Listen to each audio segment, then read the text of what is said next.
దేవుని స్తోత్రం. హల్లెలూయా. మీ అందరికి నా హృదయపూర్వక వందనాలు చెల్లించుకున్నాండి.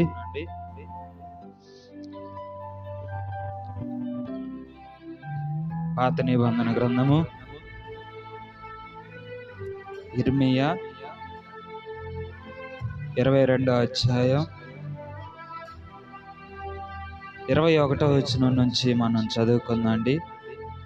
యిర్మీయా 22వ అధ్యాయం 21వ వచనం, పేజీ నంబరు 646.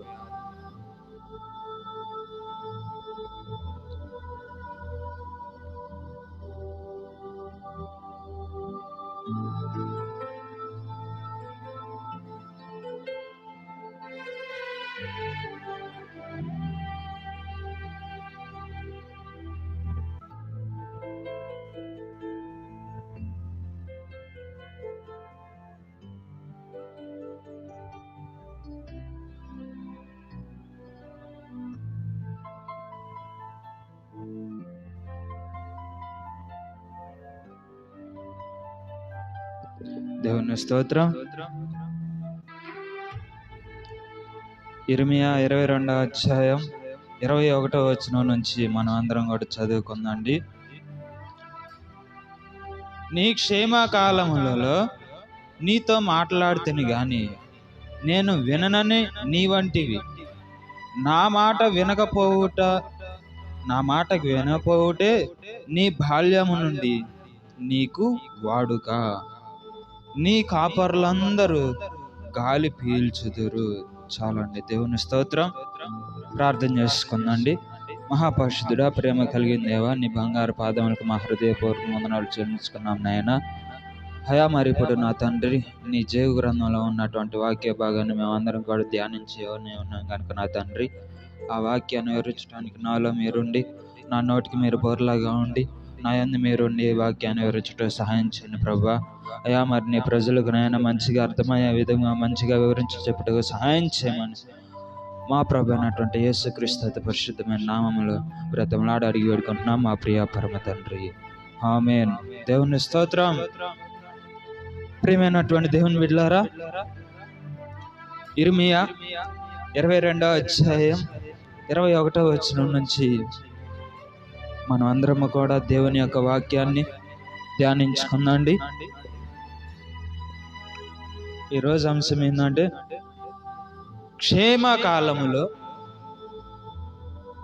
నీ క్షేమకాలములో నీతో మాట్లాడితేని గాని నా మాట నీవు విననంటివి. దేవుని స్తోత్రం. యిర్మీయా గ్రంథము 22వ అధ్యాయం 21వ వచనం. నీ క్షేమకాలములలో నీతో మాట్లాడితేని గాని నేను విననని నీ వంటివి. నా మాట వినకపోవుటే నీ బాల్యము నుండి నీకు వాడుక. దేవుని స్తోత్రం. ప్రియమైనటువంటి దేవుని బిడ్డలారా, ఇక్కడ దేవుని యొక్క వాక్యములో మనకి ఏమని తెలియపరుస్తూ ఉన్నాడంటే, దేవుడు అంట మన యొక్క క్షేమకాలములలో దేవుడు మనల్ని పిలుస్తూ ఉన్నాడంట. దేవుడు మనల్ని పిలుస్తూ ఉన్నాడంట. అంటే మనం క్షేమంగా, ఆరోగ్యంగా, మంచి బలముగా, హుషారుగా ఉన్నప్పుడు, మనకు పని చేసుకోవటానికి ఓపిక ఉన్నప్పుడే, మనకి ఇంకా ఆయుష్ ఉన్నప్పుడే దేవుడు మనల్ని పిలుస్తూ ఉన్నాడంట. అయ్యా నా మాటలు వినండి అయ్యా, నేను చెప్పిన మాట ప్రకారంగా మీరు నడుచుకోండి అయ్యా, నడుచుకొని నా యొక్క మాటలను, నా యొక్క స్వార్థను మీరు ప్రకటించండి అయ్యా అని చెప్పేసి ప్రకటించండి అయ్యా, నేను మిమ్మల్ని రక్షిస్తాను, నేను మిమ్మల్ని మీ కుటుంబములను ఆశీర్వదించి దీవించుతానయ్యా, రండి అయ్యా అని చెప్పేసి ప్రభు అయినటువంటి యేసుక్రీస్తు వారు, తండ్రి అయినటువంటి యెహోవా ఏమంటూ ఉన్నాడంటే, అయ్యా నేను మీ క్షేమకాలములలో మీతో మాట్లాడాను. మీకు క్షేమకాలంగా ఉన్నప్పుడు, మీకు మంచి ఆరోగ్యంగా ఉన్నప్పుడు, మంచి హుషారుగా ఉన్నప్పుడు నేను మీతో మాట్లాడి ఉన్నాను. కానీ నా యొక్క మాటలు మీరు వినకపోయారు. మేము విను అని చెప్పేసి అంటూ ఉన్నారు. కానీ అక్కడ ఏమంటూ ఉన్నాడు, నా మాట వినకపోవటే నీ బాల్యము నుంచి నీకు వాడుక అంటూ ఉన్నాడు. అంటే దేవుని యొక్క మాట వినకపోవటమే ఎప్పటి నుంచి మనం స్టార్ట్ చేసామంట? మన యొక్క బాల్య వయసులో నుంచి దేవుడు మనల్ని పిలుస్తూ ఉన్నాడు. అయ్యా రండయ్యా, నా యొక్క పరిచర్య చేయండి అయ్యా అని చెప్పేసి దేవుడు పిలుస్తూ ఉన్నాడు. పిలుస్తూ ఉంటుంటే మేము వినం. నువ్వు ఎంతసేపు చెప్పినా కానీ మేము వినమయ్యా. నువ్వు చెప్పింది ఏదో చెప్పుకున్నంతసేపు చెప్పుకో, మేము ఎందుకంటాం? మేము విన్నాం. నువ్వు మేలుది చెప్పినా, కీడు వచ్చేది చెప్పినా, శ్రమ వచ్చేది చెప్పినా, ఆశీర్వాదాలు చెప్పినా కానీ ఏది చెప్పినా కూడా మేము మాత్రానికి నీ మాట మేము వినము అని చెప్పేసి బల్లగుద్ది చెప్తూ ఉన్నాం.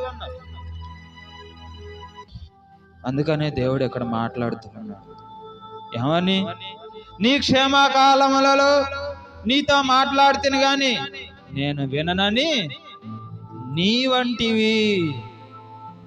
నా మాటలు వినకపోతే నీ బాల్యము నుంచి నీకు వాడుక, నీకు అలవాటు అయిపోయింది.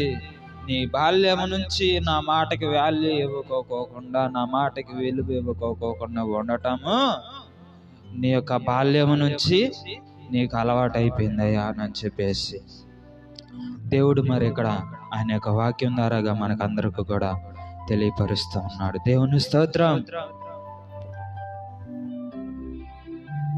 కనుక మరలా ద్వితీయోపదేశ కాండము 9వ అధ్యాయం, ద్వితీయోపదేశ కాండము పేజీ నంబర్ 154, పాత నిబంధన గ్రంథము, ద్వితీయోపదేశ కాండము 9వ అధ్యాయం 23, 24 వచనాలు మనం ధ్యానించుకుందండి. దేవుడు మరి ఎంతసేపు పిలిచినా గాని, అంటే మన యొక్క క్షేమకాలములలో దేవుడు మనల్ని పిలుస్తూ ఉన్నా గాని మనమేమో దేవుని మాట వినట్లేదు అనంట. ఎందుకని? మన మీదకి శ్రమ వచ్చి పడేంత వరకు కూడా, మనకు ఆకలి అయ్యేంత వరకు కూడా అమ్మ అని చెప్పేసి పిలవము. ఆకలి అయ్యి బాగా కడుపు మండేటప్పుడు మాత్రానికి అమ్మా దండం పెట్టమ్మా అని అంటాం. అప్పుడు దాకా మాత్రానికి నువ్వెవరో నేనెవరో అన్నట్టుగా ఉంటాం. కనుక ప్రేమైనటువంటి దేవుని బిడ్డలారా, మరి మనకి శ్రమ వచ్చినప్పుడేమో దేవుడు కావాలి, శ్రమ రానప్పుడేమో దేవుడు వద్దు. శ్రమ వచ్చినప్పుడేమో, బాధలు ఇబ్బందులు ఇరుకులు వచ్చినప్పుడేమో దేవుడు కావాలి. ఒక్కొక్కరు ఏం చేస్తాము? దేవుణ్ణి తిడతాం. ఎందుకయ్యా నాకు ఈ జన్మ ఇచ్చింది?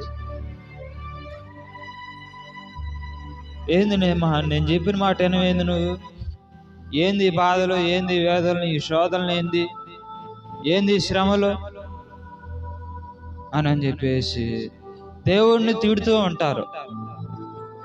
కనుక ప్రియమైనటువంటి దేవుని బిడ్డలారా, దానికి గల కారణము, మనకి శ్రమలు రావటానికి గల కారణము, మనకి ఇబ్బందులు రావటానికి గల కారణము, మనం ఆశీర్వదించి దీవించబడపోవటానికి గల కారణం ఏంటంటే మనము దేవుని యొక్క మాట వినటం లేదు. దేవుని యొక్క మాట వినటం లేదు. దేవుని యొక్క వాక్యానికి విలువ ఇవ్వట్లా. దేవుని యొక్క వాక్యాన్ని మనం చదవట్లేదు. ఆ యొక్క వాక్యాన్ని మనం ధ్యానించట్లేదు. దేవుడు మనతో ఏం మాట్లాడాలనుకుంటూ ఉన్నాడు, మన ద్వారా ఏం పని చేయించుకుందాం అని చెప్పేసి దాన్ని మనము తెలుసుకోలేకపోతూ ఉన్నాము. ఎన్ని సంవత్సరాలు వచ్చినా, మనం చనిపోయేంత వరకు వచ్చినా కానీ మన మాత్రానికి దేవుడు మన పైన పెట్టుకున్నటువంటి ఆశను మాత్రానికి మనము తెలుసుకోలేకపోతూ ఉన్నాము, దాన్ని గ్రహించలేకపోతూ ఉన్నాము. ఎంతసేపు చూసినా కానీ మన ఇష్టానుసారము దేవుని ఇష్టానుసారాన్ని పక్కన పెట్టేసి మన ఇష్టానుసారంగా మాత్రానికి మనము అనుసరించి నడుచుకుంటూ ఉన్నాము. అందుకనే దేవుడు చెప్తూ ఉన్నాడు, ఓ నా కుమారులారా, ఓ నా కుమార్తెలారా, నేను మిమ్మల్ని క్షేమకాలంలోనే పిలిచి ఉన్నాను, కాబట్టి మీరు నా మాట వినను అని చెప్పేసి అంటూ ఉన్నారయ్యా. వీళ్ళు నా మాట అంటున్నారు అని చెప్పేసి దేవుడు ఆయన యొక్క వాక్యంలో మనకు తెలియపరుస్తూ ఉన్నాడు. ఇక్కడ ద్వితీయోపదేశకాండం 9వ అధ్యాయం 23, 24 వచనములలో మనం చదువుకున్నట్లయితే ఏమంటూ ఉన్నాడు? యెహోవా మీరు వెళ్ళి నేను మీకు ఇచ్చిన దేశమును స్వాధీనపరచుకొనుడని చెప్పి కాదేషు బర్నేయాలో నుండి మిమ్మును పంపినప్పుడు మీరు మీ దేవుడైన యెహోవాను నమ్ముకొనక ఆయన నోటి మాటలకు తిరగబడితిరి, ఆయన మాటను వినలేదు. ఏందంట? 23వ వచనం 3వ లైన్లో ఏమంటూ ఉన్నాడు? మీరు మీ దేవుడైన యెహోవాను నమ్ముకొనక ఆయన నోటి మాటలకు తిరగబడితిరి, ఆయన మాటను వినలేదు. ఎవరి మాట వినలేదు? దేవుని యొక్క మాట వినలేదు అంట. దేవుని యొక్క మాటకు విలువ ఇవ్వట్లేదు అంట. దేవుని మీద తిరగబడుతూ ఉన్నాం. అందుకనేగా దేవుడు అంటూ ఉన్నాడు, ఓ ప్రయాసపడి భారం మోసుకున్న సమస్త జనులారా నా యొద్దకు రండి, నేను మీకు విశ్రాంతిని కలగజేస్తాను అని చెప్పేసి దేవుడు చెప్తూ ఉన్నాడు. లేకపోతే ఎందుకు పిలుస్తాడు దేవుడు? మనం ఆయన నోటి మాటకి విలువ ఇచ్చి ఆయన మాటకి తిరుగుబాటు చేయకోకుండా ఆయన మాట వింటూ ఆయన యొక్క మాటకి మరి శ్రద్ధగా మరి ఆయన యొక్క మాటను వింటూ ఆయన యొక్క రెక్కల కింద మనం కాపాడబడుతూ ఉంటే దేవుడు పద్దాకలు మనల్ని ఎందుకు పిలుస్తాడు? పద్దాకలు మనల్ని పిలుస్తాడా? అయ్యా మీరు ప్రయాసపడి మాత్రానికి భారం మోయమాకండి, మోసుకుంటూ ఉన్నారు కాబట్టి మీరు వచ్చి నా యొద్ద విశ్రాంతి తీసుకోండి అయ్యా, మీ భారాన్ని నా పైన వేసి నా యొద్ద మీరు విశ్రాంతి పొందుకోండి అయ్యా అని చెప్పేసి దేవుడు చెప్తాడా? ఎందుకంటే మనం దేవుని మాట వింటే, దేవుడు చెప్పినట్లుగా మనం అనుసరించి నడుచుకుంటే దేవుడు ఏం చేస్తాడంటే మనలను ఆయన యొక్క చిత్త ప్రకారంగా నడిపిస్తూ ఉంటాడు. ఆయన యొక్క చిత్త ప్రకారంగా నడిపిస్తాడు. ఆయన యొక్క మంచి మార్గంలో మనల్ని నడిపిస్తాడు. మనకి ఏది అవసరమో ఆ యొక్క అవసరాన్ని మనకి తీరుస్తూ ఉంటాడు. అంతేకాని మనం ఆయన మీద తిరుగుబాటు చేసి ఆయన మాటలకు మనం విలువ ఇవ్వకోకుండా ఉంటే మాత్రానికి దేవుడు మరి ఆయన యొక్క బాధ్యత ప్రకారముగా మనల్ని పిలుస్తూ ఉంటాడు. పిలిచి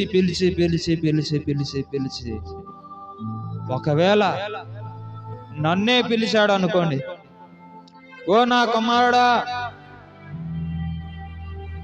నువ్వు నా మాటలకు విలువ ఇవ్వయా, నీ క్షేమకాలములలో నేను నిన్ను పిలుస్తూ ఉన్నాను కాబట్టి నా మాటలు విను, నా మాట విని నా చిత్త ప్రకారముగా నువ్వు నడుచుకోయా అని చెప్పేసి దేవుడు నన్నే గనక పిలిస్తే నేను ఒకవేళ వినకోకుండా నా ఇష్టానుసారముగా నేను ఎంతకాలం అయితే ఉంటానో అప్పుడు దాకా కూడా రెటమాతంగా ఉంటే దేవుడి మాట వినకోకుండా దేవుని మీద తిరుగుబాటు చేస్తూ నా రెటమాతం ఏందో నేను చూసుకుంటా ఉన్నానంటే దేవుడు ఏం చేస్తాడు అండి? రేపు పొద్దున తీర్పు దినంలో దేవుడు నన్ను అడుగుతాడు లెక్క. ఏందయ్యా నేను నిన్ను పిలిచాను కదా, క్షేమాకాలంలో నేను నిన్ను పిలిచి ఉన్నాను కదా, ఎందుకని ఏం లేదు నా మాట? ఈ యొక్క నరకం నుంచి తప్పించబడటానికే కదా నేను నిన్ను పిలిచింది. నేను నీలో పెట్టినటువంటి ఆత్మను రక్షించటానికే కదా నేను నిన్ను మరలా నా యొక్క దూతలనుగా నేను నిన్ను మార్చుకోవటానికి నేను నిన్ను పిలిస్తే నువ్వేమో నేను నీ మాట ఎన్నో, నేను నీవు చెప్పిన మాటల ప్రకారంగా నేను నడుచుకోను, నేను నిన్ను నమ్ముకోను, నీ చిత్త ప్రకారంగా నేను నడవను, అసలు నువ్వెవరో నేనెవరో అన్నట్టుగా నువ్వు ఉన్నావే. ఇప్పుడేందయ్యా నాకు అసలుకి కొంచెం కూడా ప్లేస్ ఇవ్వలేదు కదా, ఇప్పుడేంది మరి? నరకం నుంచి ఎలా తప్పించుకోవాలి? మన తిరుగుబాటు తప్పించిద్దా? మన యొక్క మొండితనం తప్పించిద్దా?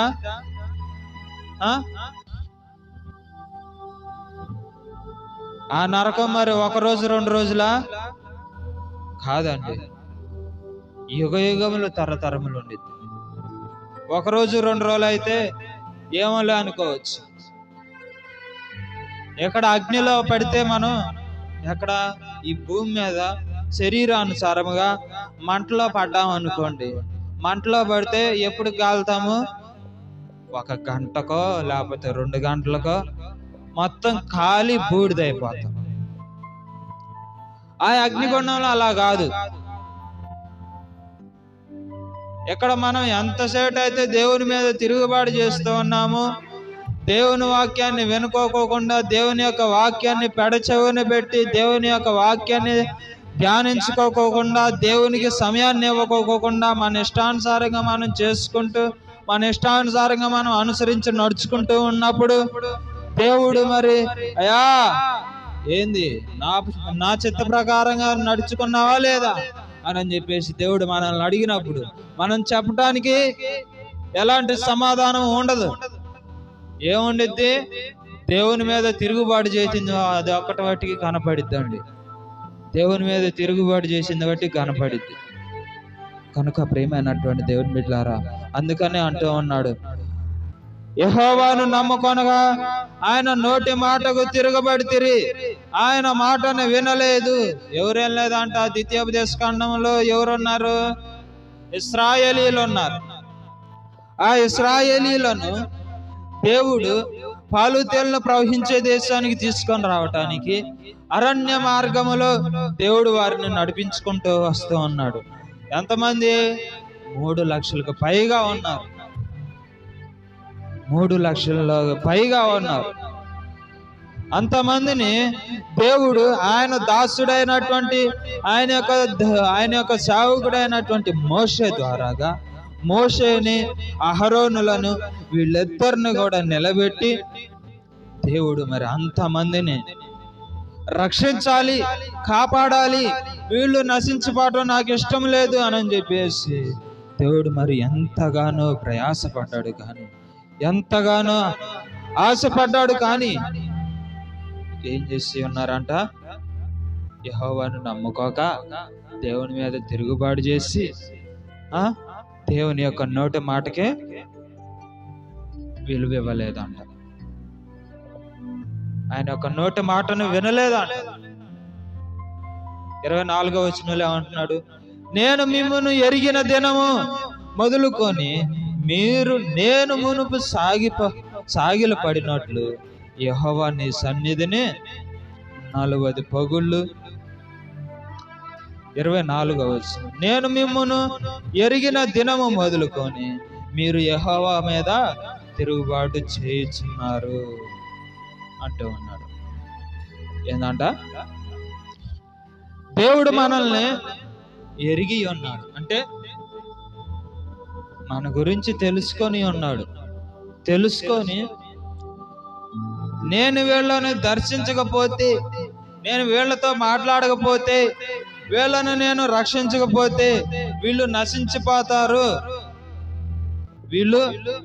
నశించిపోతారు అని చెప్పేసి దేవుడు మరి ఆయన యొక్క ఆలోచన ప్రకారముగా, ఆయన యొక్క చిత్త ప్రకారముగా ఏం చేసి ఉన్నాడు?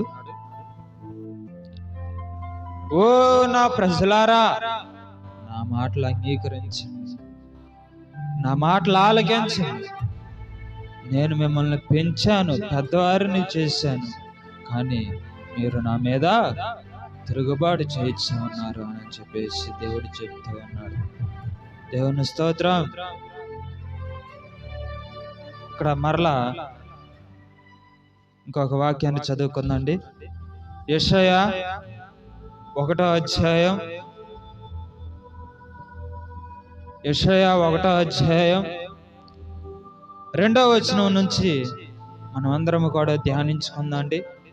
మనం ఒకవేళ దేవుని యొక్క రాజ్యములో, అయ్యా నేను నీ మీద తిరుగుబాటు చేయలేదు, నేను నీ మీద తిరుగుబాటు చేయలా, నువ్వు చెప్పినట్లుగానే నేను నడుచుకున్నాను, నువ్వు ఒక మాటకు నేను విలువిచ్చాను, నీ ఒక మాటకి నేను విలువిచ్చాను అని చెప్పి గనక మనము ఆ తీర్పు దినం నుంచి, ఆ తీర్పు దినములో అగ్నిగుండాన్ని చూసి అగ్నిగుండం నుంచి విడిపించబడాలి అని చెప్పేసి అక్కడ ఒకవేళ అబద్ధం చెప్పాం అనుకోండి, మానవులం కదా, ఆత్మానుసారముగా కూడా మనం అబద్ధం చేయుతాం.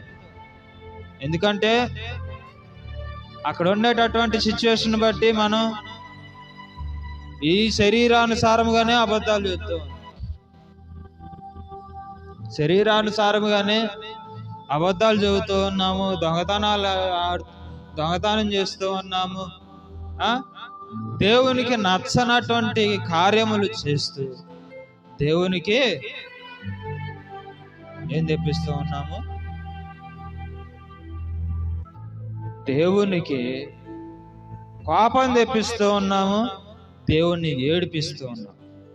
కనుక ప్రియమైనటువంటి దేవుని బిడ్డలారా, ఇక్కడేమంటూ ఉన్నాడు, యెషయా 1వ అధ్యాయం 2వ వచనం, పేజీ నంబర్ 569.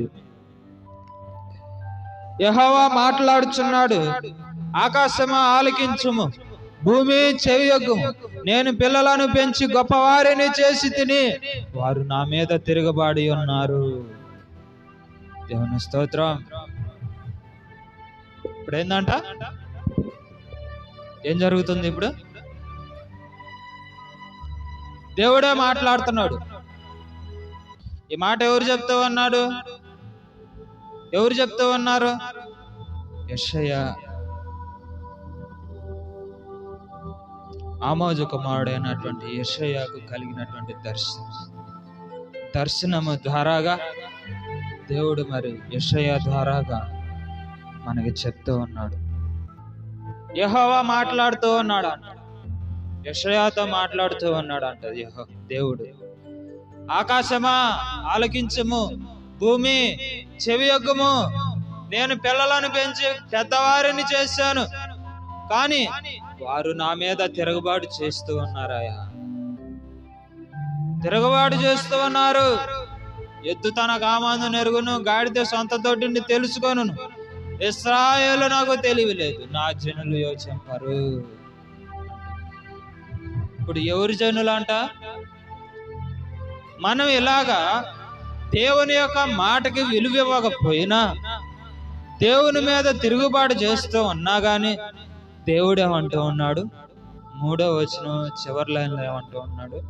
ఇశ్రాయేలుకు తెలివి లేదు, నా జనులు యోచింపరు అంటున్నాడు. ఎవరు జనులు?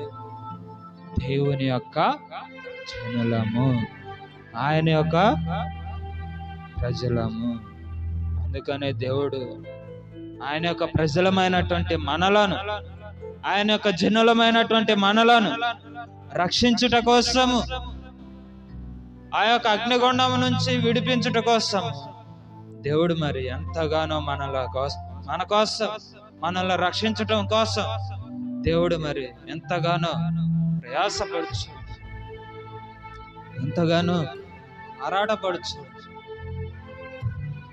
మనల్ని పిల్లలుగా పెట్టాడు. అంటే తల్లి గర్భములో నేను నిన్ను రూపింపక మునిపే నేను నిన్ను ఎరిగి తిని అని అంటూ ఉన్నాడు. తల్లి గర్భములో రూపింపబడక మునిపే నేను నిన్ను ఎరిగి తిని అంటూ ఉన్నాడు. అంటే అప్పుడే నువ్వు నాకు తెలుసు, నువ్వెవరో, నీ సంగతి ఎలా ఉందో ఏందో అని చెప్పేసి నువ్వు నాకు తెలుసు. కనుక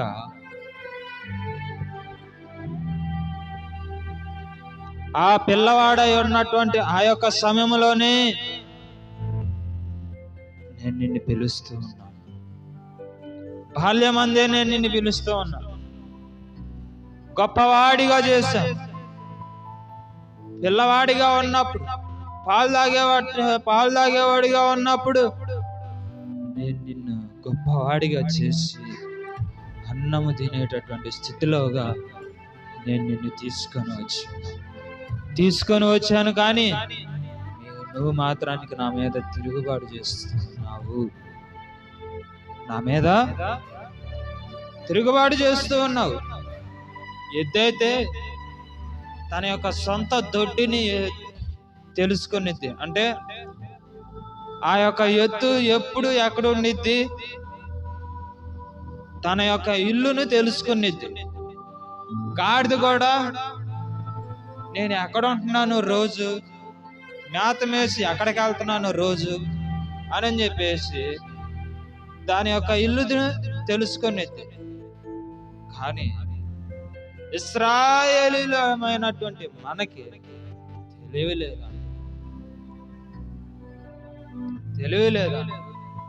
ఎందుకు? తెలుసుకోవటానికి దేవుడు మనల్ని ఎంతగా ప్రేమిస్తూ ఉన్నాడు, దేవుడు మనల్ని పిలుస్తూ ఉన్నాడా, దేవుడు మనతో మాట్లాడుతూ ఉన్నాడా లేదా అని చెప్పేసి మనం తెలుసుకోవటానికంట మనకి తెలివి లేదు. అందుకనే నా జనులు యోచింపరు అని అంటున్నాడు. దేవుని స్తోత్రం. 4వ వచనంలో ఏమంటూ ఉన్నాడు? పాపిష్టి జనమా, దోషభరితమైన ప్రజలారా, దుష్ట సంతానమా, చెరుపు చేయి పిల్లలారా, మీకు శ్రమ. వారు యెహోవాను విసర్జించి ఉన్నారు, ఇశ్రాయేలు యొక్క పరిశుద్ధ దేవుని దూషింతురు, ఆయనను విడిచి తొలగిపోయి ఉన్నారు. నిత్యము తిరుగుబాటు చేయి మీరెలా ఇంకనూ కొట్టబడుదురు. ప్రతి వాడు నడినెత్తిన వ్యాధి కలిగి ఉన్నాడు, ప్రతి వాని గుండె బలహీనమాయ, అరికాల మొదలుకొని తల వరకు స్వస్థత కొంచెమైనను లేదు అని అంటున్నాడు. ఏందండి ఇక్కడ మరి దేవుడు మరి ఎందుకని ఎంతగా దేవుడు మన కోసం మరి కేరింగ్ తీసుకొని, మన పైన కేరింగ్ తీసుకొని ఎందుకని దేవుడు మనల్ని పిలుస్తూ ఉన్నాడు? ఎందుకని దేవుడు మనల్ని ఓ నా ప్రజలారా, ఓ నా పిల్లలారా, ఓ నా దాసులారా, ఓ నా కుమారులారా, ఓ నా కుమార్తెలారా, ఓ నా పిల్లలారా అని చెప్పేసి దేవుడు మరి ఎన్నో విధాలుగా మనల్ని పిలుస్తూ ఉన్నాడు, మనల్ని దర్శిస్తూ ఉన్నాడు. కానీ మాత్రానికి తెలుసుకోవాలి. అందుకని మనం అబద్ధాలు చెబుతామని, అయ్యో నేను నీ మీద తిరుగుబాటు చేయలేదు, అయ్యో నేను నీ మీద తిరుగుబాటు చేయలా, నువ్వు గొప్పవాడిగా నన్ను చేసావు, కానీ దానికి నేను విలువ ఉంచుకున్నాను, నువ్వు చెప్పినట్లుగా నేను నడుచుకున్నానయ్యా అని చెప్పేసి అంటామని. అలాగా మనం అంటామని అంటే మనం ఈ భూమి మీద ఒకటి చేసి అక్కడ శ్రమలో నుంచి విడిపించబడటానికి మనం అబద్ధాలు చెప్తామని దేవుడు మరి భూమిని ఆకాశం మనకి భూమిని ఆకాశమును మనకి సాక్షులుగా పెట్టి ఉన్నాడు. అందుకనే ఇక్కడ అంటూ ఉన్నాడు, 2వ వచనం 2వ లైన్లో ఏమంటూ ఉన్నాడు? ఆకాశమా ఆలకించు, భూమి చెవి యొక్కము అంటూ. ఆకాశమేమో ఆలకించిద్దంట, భూమి ఏమో చెవి యొక్కిద్దంట. అంటే మన యొక్క ఆలోచనలోనేమో ఆకాశం ఆలకించింది, మన యొక్క మాటలేమో భూమి తన యొక్క చెవితో వినిది. మనం చేసే క్రియలు, మనం నడుచుకునే తలంపులు, మనం నడుచుకునే నడతలు, మనం చేసేటటువంటి పనులు, చెడు కార్యాలు కానీ మంచి కార్యాలు కానీ, దేవునికి ఇష్టమైనవి కానీ దేవునికి ఇష్టము కానివి కానీ, మనం ఎలా నడుచుకుంటున్నాము ఏంది అనేది ఎక్కడి నుంచి వచ్చింది? ఎక్కడి నుంచి తెలిసిద్ది? మనం ఇల్లు కట్టుకుంటాం చూసావు, మన ఇంట్లో ఉన్నటువంటి ప్రతి ఒక్క వస్తువు కూడా దేవునికి రేపొద్దున సమాధానం చెప్పింది. ఏందయ్యా, ఏంది? ఆకాశమా, భూమి ఏంది? ఎలా ఉన్నాడు? ఏంది?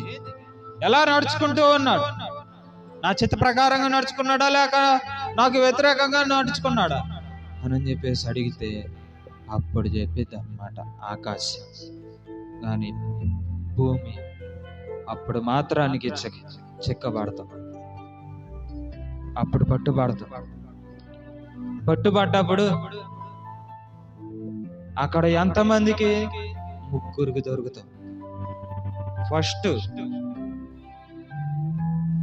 న్యాయాధిపతికి అప్పచెప్తాడు. ఆ న్యాయాధిపతి ఏమో చెరసాల నాయకుడికి అప్పచెప్తాడు. ఆ చెరసాల నాయకుడేమో బంట్రోతికి అప్పచెప్తాడు. ఆ బంట్రోత్ ఏం చేస్తాడు? మొక్కలు మొక్కలుగా కట్ చేస్తాడు.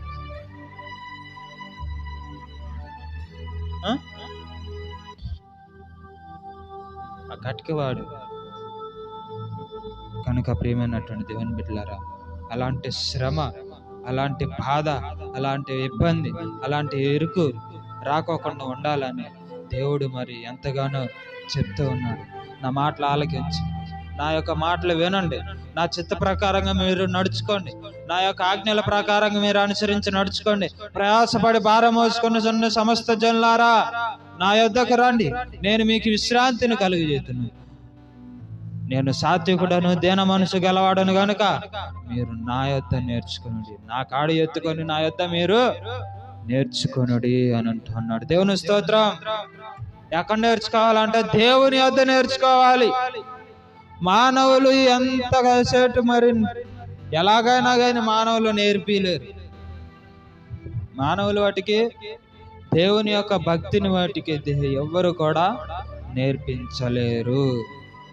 ఏ ఒక్క మానవుడికి దేవుని యొక్క భక్తి తెలిసిందా? ఈ బైబిల్లో ఉన్నటువంటి దేవుడికి సంబంధించినటువంటి ఆలోచన కానీ, దేవుడు ఎంతసేపు శ్రమపడి ఉన్నాడు, ఎంతసేపు బాధపడుచు ఉన్నాడు, మనల్ని రక్షించడం కోసము ఆయన మరి ఎలా నడుచుకున్నాడు, ఎలా మరి జీవించాడు అని చెప్పేసి ఎవరు అయినా కానీ తెలుసుకోగలిగామా? లేదు. బైబిల్ చదువుతున్నావు అంటే చదువుతున్నావు. ఎలా చదువుతాను? ఒక బైబిల్ మొత్తం చదవాలంటే మాత్రానికి జీవితంలో ఒకసారి కాదు, 100-200 సార్లు అయినా చదవాలని.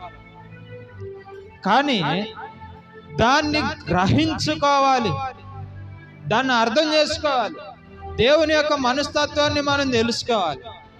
అలా తెలుసుకోకుండా ఉండటం వలనని దేవుడు మరి ఆ యొక్క సీనాయి కొండ పర్వతం మీద మోషేకు 10 ఆజ్ఞలు ఇచ్చినప్పుడు ఆ యొక్క ఆజ్ఞలను ఇశ్రాయేలీయుల ప్రజలకి మరి ఉన్నటువంటి వారికి చెప్పినప్పుడు వారు కూడా ఏం చేసి ఉన్నారు? ఆ యొక్క ఆజ్ఞల ప్రకారంగా నడుచుకున్నారా? నడుచుకోలేదా? చాలా మంది వాటికి నడుచుకోవాలా, ఆయన యొక్క ఆజ్ఞల ప్రకారం నడుచుకోకపోయేసరికి దేవుడు మరి అందుకని అక్కడ మరి ఆ యొక్క మాటను చెప్తూ ఉన్నాడు. నా మీద నమ్మకం లేదు, నా మీద తిరుగుబాటు చేస్తూ ఉన్నారు, నా యొక్క మాటకి విలువ ఇవ్వట్లేదు అని చెప్పేసి దేవుడు మరి ఎంతగానో చెప్తూ ఉన్నాడు. దేవుని స్తోత్రం. అప్పుడు 10 ఆజ్ఞ. ఇప్పుడు మనకి క్రొత్త నిబంధన గ్రంథము, పాత నిబంధన గ్రంథం, 2 గ్రంథములోను, పరిశుద్ధమైనటువంటి గ్రంథములోనే కొత్త నిబంధన, పాత నిబంధన, 2 నిబంధనలు. ఈ యొక్క 2 నిబంధనల ప్రకారంగా మనం నడుచుకుంటేనే ఆ యొక్క 2 నిబంధనలను మనం చదివి దాన్ని అర్థము చేసుకొని దేవుని యొక్క మనస్సుని మనం అర్థం చేసుకుంటే ఆయన యొక్క మనస్సు, ఆయన యొక్క ఆలోచన ఎంత ప్రియమైనవో, ఎంత అద్భుతమైనవో మనకి తెలిసి మనం తెలుసుకోగలుగుతాం. కొంత కాకపోతే కొంత అయినా కానీ మనం తెలుసుకోగలుగుతాం. ఈ లోకంలో ఉన్నటువంటి మానవులు ఏ ఒక్క మానవుడు కూడా బైబిల్ గురించి మనకి నేర్పిలేడు. బైబిల్ క్లాసులో చదువుతాం, బైబిల్ క్లాసులని పోతాము, ఏదో మహా అయితే 1 సంవత్సరం చేస్తాము, లేదంటే 1-2 సంవత్సరాలు మనం కంటిన్యూగా పోతాం. పోయినంత మాత్రాన బైబిల్ మొత్తం గురించి మనకు తెలిసిద్దా? బైబిల్ గురించి మనకు తెలిసిద్దా? తెలియదు. తెలుసుకోవాలంటే ఎవరు తెలియపరుస్తారు? దేవా, ఈ యొక్క బైబిల్ గ్రంథము గురించి నాకు నేర్పి, నాకు తెలియపరచు, నువ్వు సాత్వికుడు అంటూ ఉన్నావు. నేను సాత్వికుడను, దేన మనసు గలవాడును గనుక నా యొక్క కాడిని నీ పైన వేసుకొని నా యొక్క భారాన్ని మోసుకొని నా యొద్ద నేర్చుకో అంటూ ఉన్నావు కదా.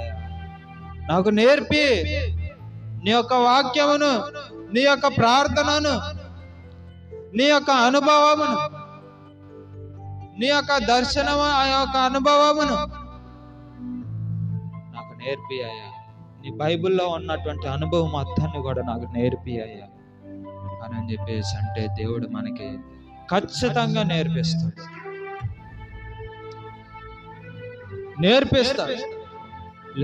లేకపోతే 1-2 రోజులు ఆలస్యం అవ్వచ్చు, అంతేకాని దేవుడు మాత్రానికి నేర్పించేది. దేవునికి సమయం ఇచ్చి, దేవునికి మన యొక్క సమయాన్ని కేటాయించి దేవుని చిత్త ప్రకారంగా మనం నడుచుకోవాలి అని అనుకుంటే మాత్రానికి మనము ఎంతటి గొప్ప మర్మమునైనా కానీ దేవుని వద్ద నుంచి మనం తెలుసుకోగలుగుతూ ఉంటాం. మనకు కాపరి ఎవరు? యెహోవా. కీర్తన 23:1 ఏమంటూ ఉన్నాడు? యెహోవా నా కాపరి, నాకు లేమి. ఏమంటున్నాడు? యెహోవా నా కాపరి, నాకు లేమి కలుగదు. పచ్చిక గల చోట్లలో నేను పరుండ చేస్తున్నాను. శాంతికరమైనటువంటి జలముల యొద్ద ఆయన నన్ను నడిపించి ఉన్నాడు. గాఢాంధకారమైనటువంటి చీకట్లలో, లోయల్లో నడిపించినా గాని ఏ అపాయానికి నేను భయపడను, ఎందుకంటే నీవు నాకు తోడై ఉండవు. నీ దుడ్డు కర్రయు నీ దండం నన్ను ఆదరించను అని చెప్పేసి కీర్తన 23:1 నుంచి మనకి స్పష్టంగా దేవుడు ఆయన యొక్క వాక్యం ద్వారా మనకి తెలియపరుస్తూ ఉన్నాడు. దేవుని స్తోత్రం. కనుక దేవుణ్ణి, ప్రభు అయినటువంటి యేసుక్రీస్తు వారిని మనకి కాపరిగా ఉంచుకోవాలి. ఆయనే మనకు కాపరి, మనల్ని నడిపించే నాయకుడు ఆ దేవుడే అని చెప్పేసి దేవుని యొక్క చిత్త ప్రకారంగా మనం అందరం కూడా అనుసరించి నడుచుకుంటే దేవుడు మనలను ఆయన చిత్త ప్రకారంగా నడిపిస్తాడు. ఆయన యొక్క మంచి మార్గంలో నడిపిస్తాడు. ఆయన మన ద్వారాగా ఏ యొక్క పని చేపియాలి, ఏ యొక్క అద్భుతమైనటువంటి ఆశ్చర్యమైనటువంటి కార్యములు నశించిపోయేటటువంటి ప్రజల ఎదుట మన ద్వారాగా చేయించాలి అని చెప్పేసి దేవుడు ఆయన యొక్క చిత్త ప్రకారంగా మనలను నడిపిస్తూ ఉంటాడు. దేవుని స్తోత్రం. హల్లెలూయా. కొత్త వాక్యాన్ని దేవుడు ఆశీర్వదించి దీవించును గాక. ఆమేన్. ప్రార్థన చేసుకుందండి. ప్రార్థన అందరం కళ్ళు మూసుకున్నట్లయితే ప్రార్థన చేసుకుందండి.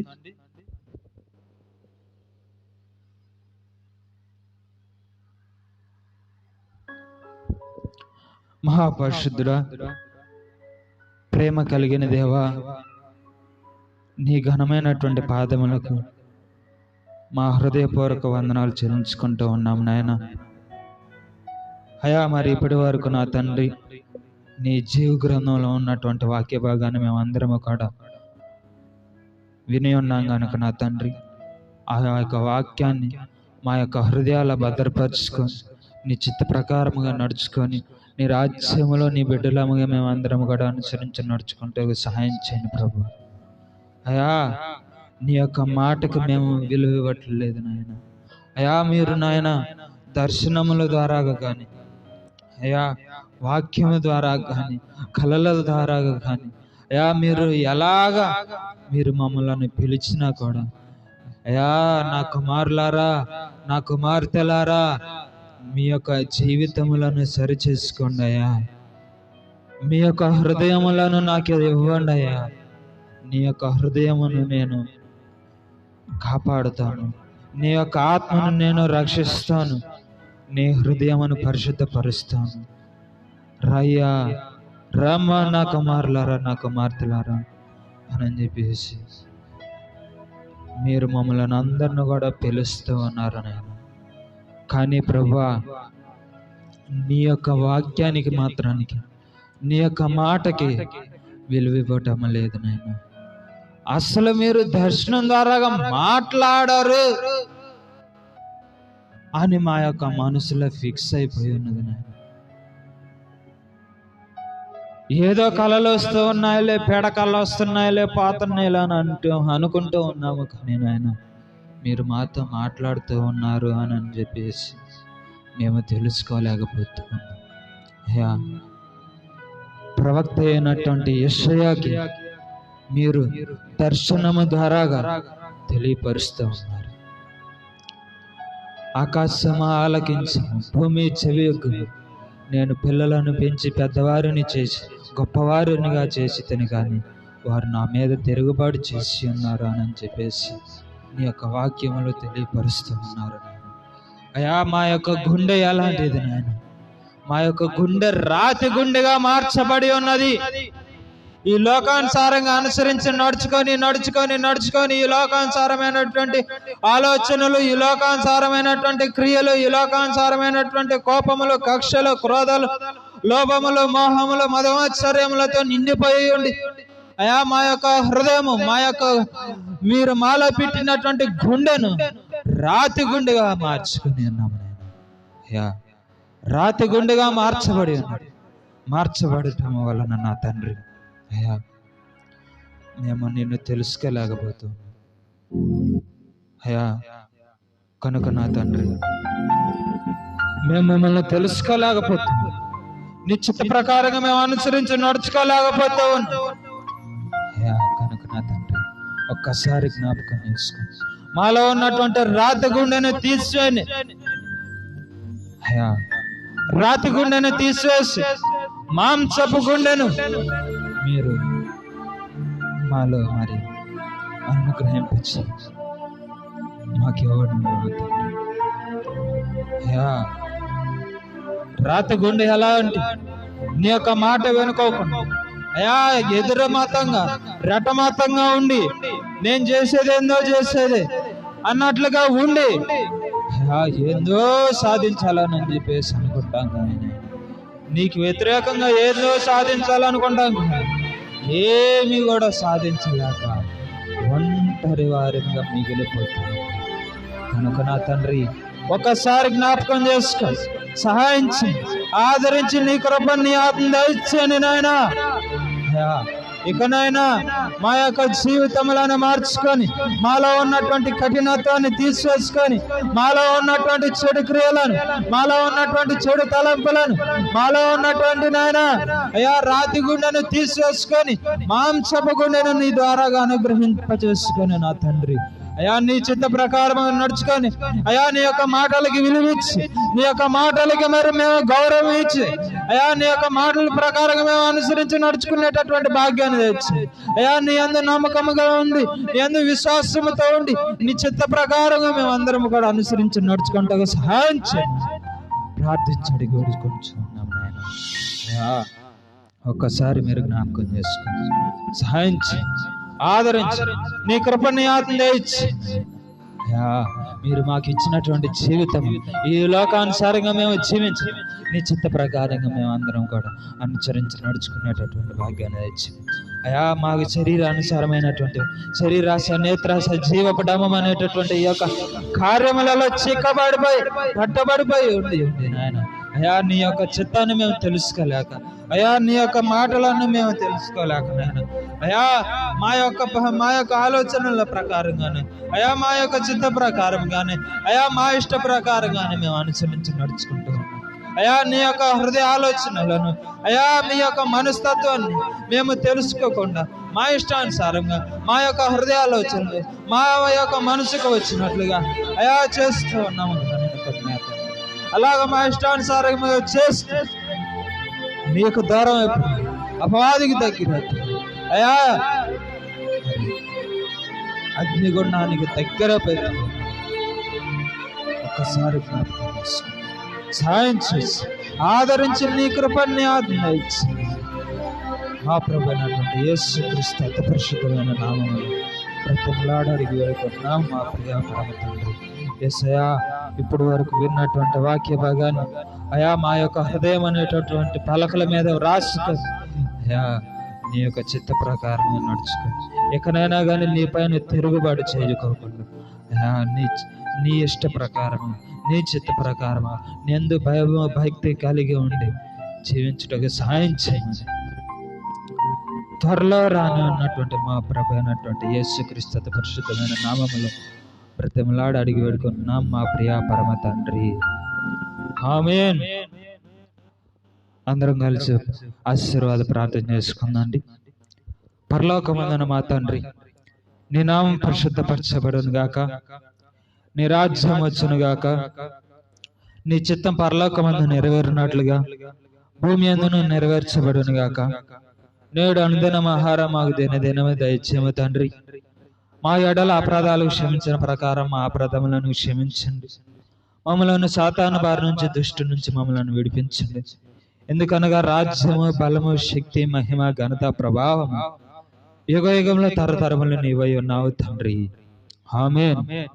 యేసు రక్తమే జయం, సిలువ రక్తమే జయం, వాది క్రియ అనంత నాశనమైపోవును గాక.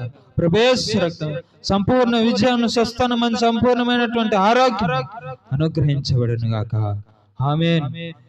తండ్రి కుమార పరిశుద్ధాత్మ ఇక్కడ కూడి ఉన్నటువంటి మాకు అందరికీ నీ సకల పరిశుద్ధులకు నీ సకల నీతిమంతులకు అయా నీ ప్రజలైనటువంటి వారికి అందరికీ ఈ మైకు ద్వారాగా విన్నటువంటి వారికి అందరికీ సదాకాలము తోడుగా నేడుగా ముందు నడిపించబడును గాక, ఆమేన్, ఆమేన్, ఆమేన్. దేవుని స్తోత్రం. మీ అందరికి నా హృదయపూర్వక వందనాలు చెల్లించుకున్నాండి. హల్లెలూయా.